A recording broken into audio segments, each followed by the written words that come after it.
అనగనగా ఓ ముంబై ప్రేమ జంట. ఆ ప్రేమ జంటని విడదీయడం కోసం బెజవాడ పోలీసులకు ఓ పెద్ద డీల్ ఇచ్చాడు ఓ ప్రముఖ మాజీ సలహాదారుడు.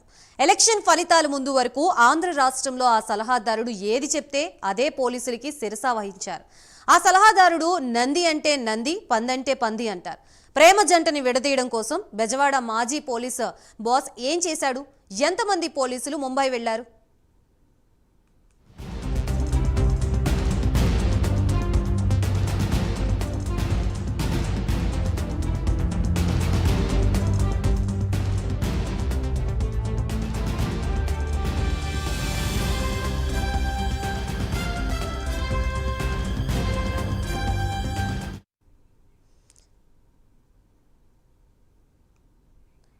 అనగనగా ఓ ముంబై ప్రేమ జంట. ఆ ప్రేమ జంటని విడదీయడం కోసం బెజవాడ పోలీసులకు ఓ పెద్ద డీల్ ఇచ్చాడు ఓ ప్రముఖ మాజీ సలహాదారుడు. ఎలక్షన్ ఫలితాల ముందు వరకు ఆంధ్ర రాష్ట్రంలో ఆ సలహాదారుడు ఏది చెప్తే అదే పోలీసులు శిరస వహించారు. ఆ సలహాదారుడు నందంటే నంది, పందంటే పంది అంటారు. ప్రేమ జంటని విడదీయడం కోసం బెజవాడ మాజీ పోలీస్ బాస్ ఏం చేశాడు? ఎంతమంది పోలీసులు ముంబై వెళ్లారు? ఇక ఇదే అంశానికి సంబంధించి పూర్తి వివరాలు అందించడానికి మా ప్రతినిధి మధు సిద్ధంగా ఉన్నారు. మధు, తొక్కి చూసుకుంటే కనుక ఈ ప్రేమ ఏదైతే ముంబై ప్రేమ ఏదైతే ఉందో అంటే ఒక ఆడపిల్ల ఒక డబ్బున్న వాడిని ప్రేమిస్తే కనుక బతికి ఎలాగైపోతారో చెప్పుకోవడానికి చిన్న ఎగ్జాంపుల్ చెప్పుకోవచ్చు.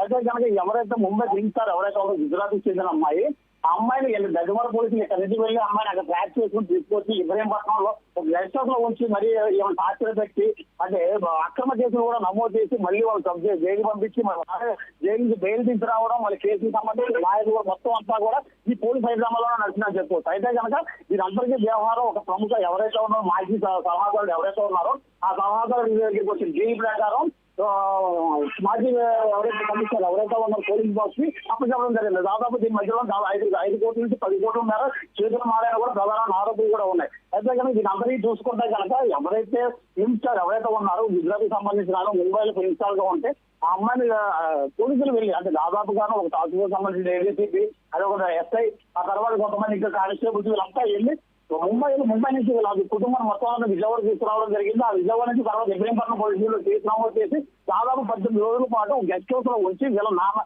ఎట్లాగంటే శారీరకంగా మానసికంగా టార్చర్ పెట్టడమే కాకుండా కూడా ఎవరైతే ఉన్నారో పోలీసు బాస్ సెక్చువల్ గా కూడా యూజ్ చేస్తున్నారని కూడా ఎలా ఆరోపణ వస్తుంది. అయితే కానీ ఈ ప్రస్తుతం చూసుకుంటే కానీ ఈ నటి ఎవరైతే ఉందో కనీసం వాళ్ళకి తెలుగు రాదు, ఆంధ్రాకి వచ్చేది తెలుగు కూడా రాదు వాళ్ళకి. అంటే వాళ్ళ వ్యక్తపరచడానికి కూడా వాళ్ళ మాటలు కూడా లేని పరిస్థితులు లేదు. కనీసం మాట్లాడకుండా చేయడం అదేవిధంగా ఈ నటి ఎవరైతే ఫోన్ ఏదైతే ఉందో పోలీసులు హ్యాండ్ ఓవర్ చేసుకోవడం జరిగింది. వాళ్ళ నుంచి ఆ ఫోన్ అంతా కూడా వాళ్ళు ఆపరేట్ చేసి అంటే అక్రమ కేసు ఎక్కడో మోపిడి దగ్గర ఉన్న వ్యక్తి చెందిన కంప్లైంట్ వస్తే కనుక ఇబ్రహీంపట్నం పోలీసులు గంటలు దాని మీద ఫిర్యాదు చేయడంతో ఎఫ్ఐఆర్ కలపడం వీళ్ళు అరెస్ట్ చేయడం అన్ని చేశారు.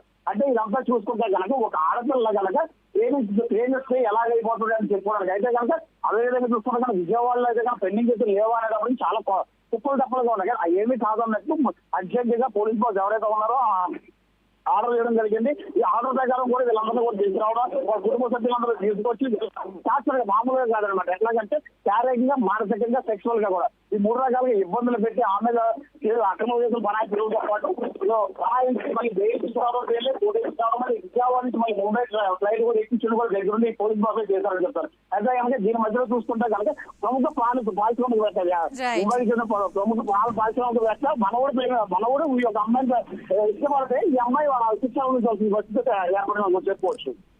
స్టూడియో.